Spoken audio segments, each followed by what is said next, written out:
In my family, by the time you're 5, you pretty much always have this memorized.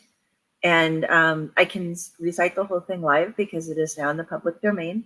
And as the family storyteller, I've told this so many times to people. But Grandma, when she would tell us this, had false teeth, and she was able to shoot them out at people. And she would always tell us this before we went to bed at her place, and it would always end with her teeth shooting out. And I cannot do that because mine are firmly attached. So this is James Whitcomb Riley's Little Orphant Annie. And like I said, it's something we all have memorized. It begins, inscribed with all faith and affection to all the little children, the happy ones and sad ones, the sober and the silent ones, the boisterous and glad ones, the good ones, yes, the good ones too, and all the lovely bad ones.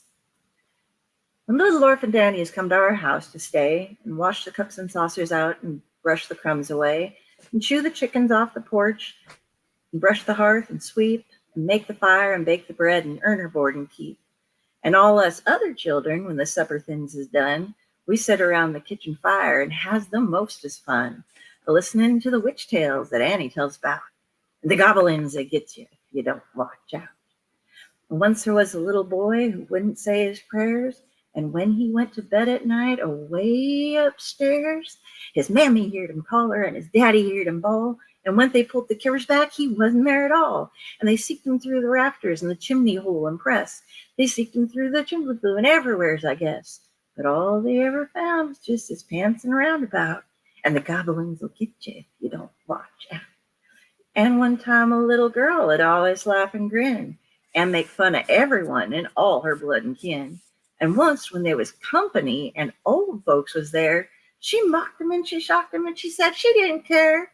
And just as she kicked her heels and turned to run and hide, there was 2 great big black things a standing by her side.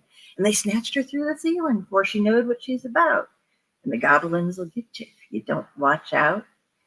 And little Orphant Annie says, when the fire's blue, and the lampwick sputters, and the wind goes, woo, and you hear the crickets quit, and the moon is gray, and the lightning bugs and dew is all squenched away, you better mind your parents and your teachers fond and dear, and cherish them what loves you, and dry the orphan's tear, and help the poor and needy folks what cluster's all about.